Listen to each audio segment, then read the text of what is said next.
Don't put them in the same place because they are maniacs. Had police officers handling fugitives Ron Mitchell, Trevon Robertson, and Atiba Stanislaus followed this advice, then the American couple who are still missing and presumed to have been killed may still be enjoying their life as freewheeling retirees sailing the blue and green waters of the Caribbean Sea.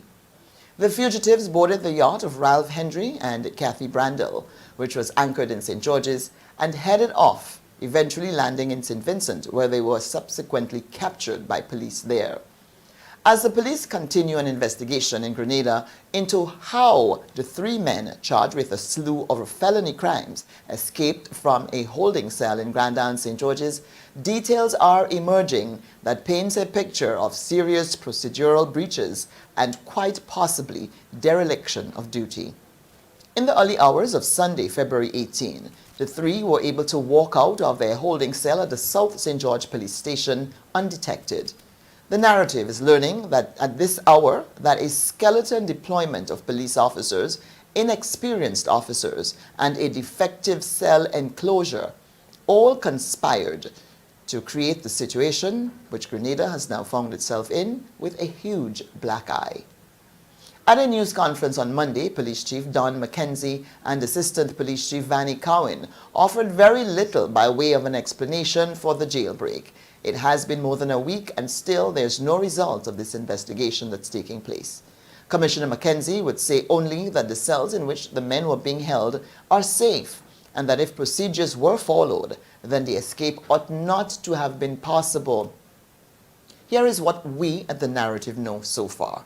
The police officers on duty during the hours that the suspects made their escape are rookie cops. They finished training school in September and January, with about 6 months total between them, from day one training school to now. They are still in their probationary period and learning on the job. One of the two is just 21 years old. According to our information, at 11:45 there was a cell check and all three suspects were accounted for, and at midnight the most senior and ranked officer at the police station went off duty and was in the barracks area of the small police station. At 2:22 a.m., Atiba Stanislaus, one of the detainees, who it is alleged escaped custody last year, asked to use the washroom and was returned to the cell after.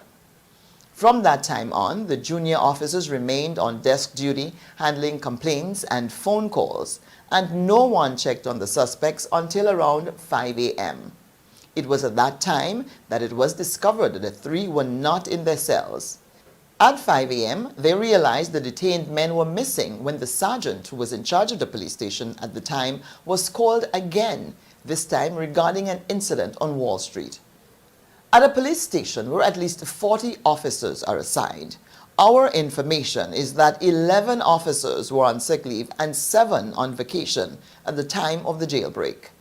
The trio had been at the South St. George Police Station for 4 days since their arrest on Thursday for a list of crimes covering robbery and rape.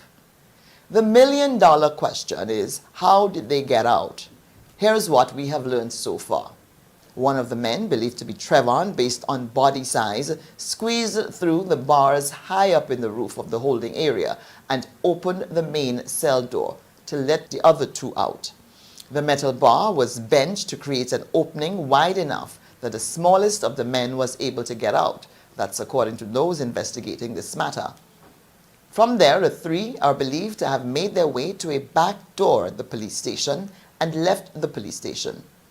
On Monday, I asked the police chief whether collusion on the part of his officers is also being investigated, in addition to investigation into procedures at the station. His response was that, well, everything is on the table.